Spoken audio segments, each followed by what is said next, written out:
is 1989. Mountain bikes are simple old things made of gas pipe and with rigid, no suspension, no disc brakes, nothing that we know today. However, Paul Turner was about to change all that. This was the RockShox 1, or Rock RS1. This was the first ever suspension fork on a mountain bike. Now, people say, why did mountain bikes take so long to get a suspension? Motorbikes have had it from the off.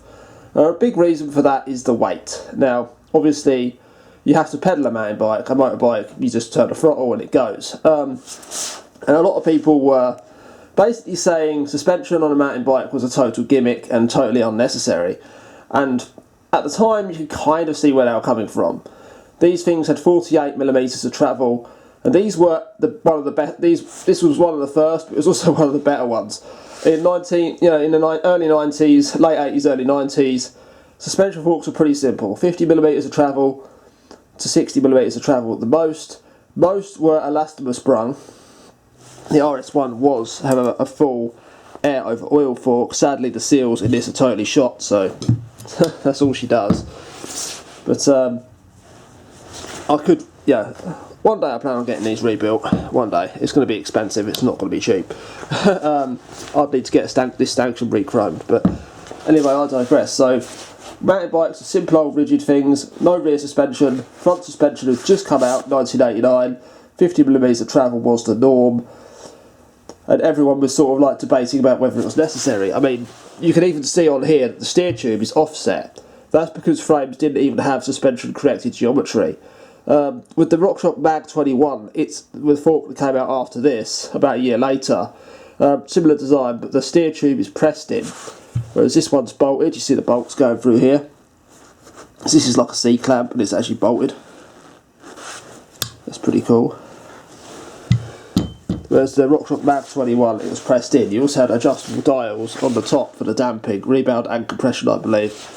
So yeah, fairly early stuff right there.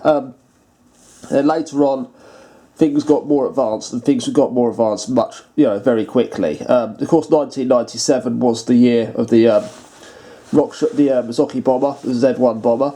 We're going to take a look at some of the stuff that was a bit more experimental, shall we say. Right.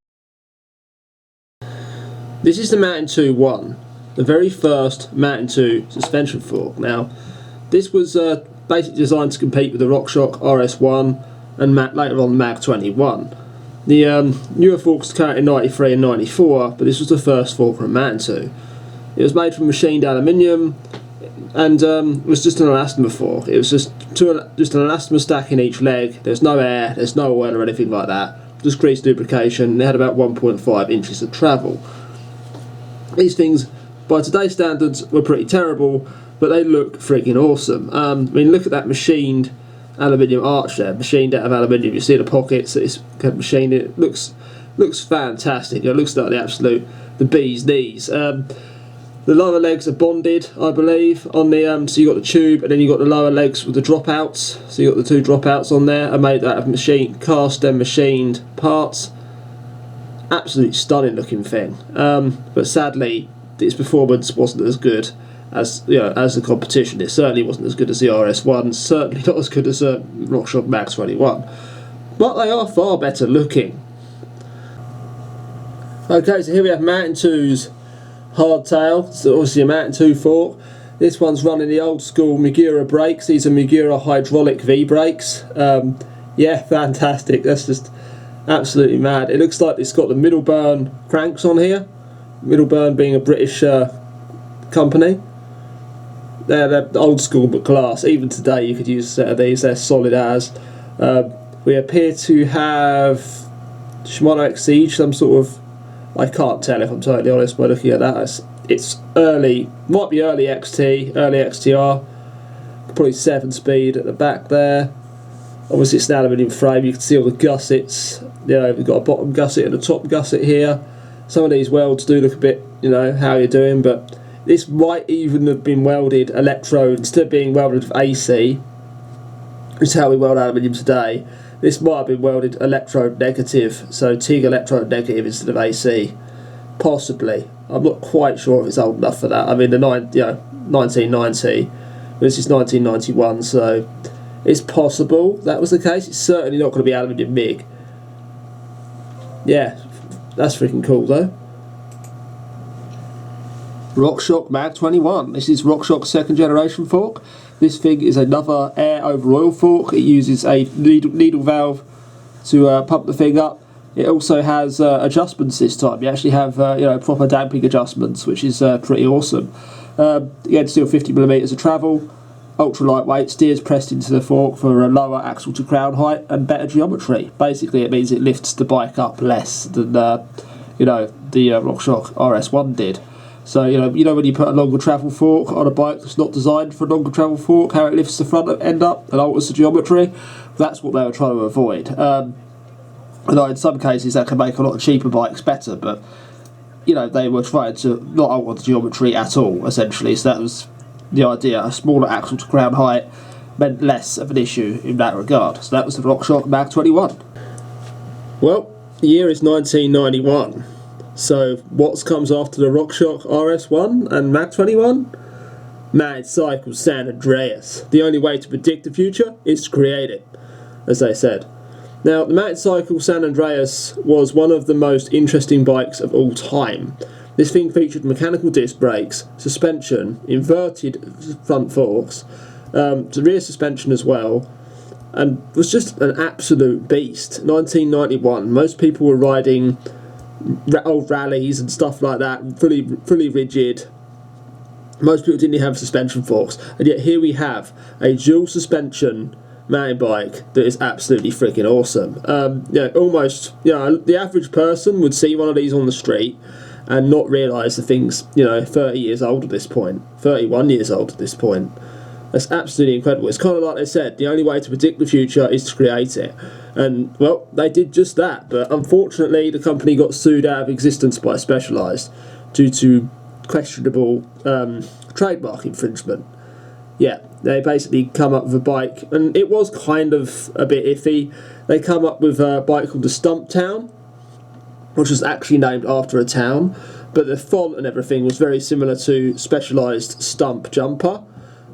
So yeah, Specialized sued them for trademark infringement, and they got shut down. The parent company basically shut them down. As Genesis, I believe, owned them at the time. So yeah, that's what happened to them. But one of the pioneers of mountain biking, the first mountain bike that looked like a mountain bike. Anyway, right, let's move on. AMP research. So some of you might be thinking linkage forks are a new thing. Well, they're not. They're in fact they're a really old retro thing that didn't work massively well, although they were pretty good for cross country. Now, these are cool. They look really cool, but there are a few problems with these. The biggest one is maintenance. There's a lot of pivot points, a lot of bearings that wear out, and the whole rear end can be kind of baggy after a while when the bearings go south. You get dirt and crud in the bearings, and the thing's just gonna basically be a self-eating item. It's going to eat itself, a bit like the frame bearings on a rear. If you can imagine all of the maintenance and headache of a rear suspension bike on a hardtail, if you have one of these, basically that's your problem essentially. They didn't really offer that. All the people say that these are, well, the newer ones, they all say, it's got less resistance than a telescopic fork, but not only have you got the telescopic action of the actual damper, the shock that's on there, the actual damping side of it, the damper's still going to have a piston that goes in and out. You've got the all the friction on every single one of these bearings moving. As it gets older, that just gets worse, and each bearing is going to have some play in it. I mean, it has to, or it wouldn't move. Just by the nature of it, there's actually going to be a tiny bit of play there, and it's going to get worse over time. So the front end isn't going to be as stiff as a telescopic fork either. So that was kind of why these failed. Obviously there are some newer attempts at it, but history generally has a habit of repeating itself. So yeah, they look cool, and they're a cool retro bit of kit. You certainly don't want to be, neglecting them or throwing them away if you have them. A restore project, fantastic. They polish up really well with the old aluminium autosolve. I'd certainly encourage anyone that comes across a bike that has these on it, or a pair of these at a boot sale or something. Heck yeah, clean them up, get them all working. Yeah, pretty cool. You can even fit a more modern Fox, RP23 or something like that as the actual shock. or at least I believe you can. You wouldn't want to be modifying or doing any kind of machining or anything like this to the actual fork itself, because you would devalue it. But I believe there are other options for a shock that can go in here that's got more adjustments. So that'd be pretty cool. And the next bike we have on our list is, it looks like a praying mantis. It's really, really cool. It's terrible but really, really cool at the same time. Right, let's get on with that one.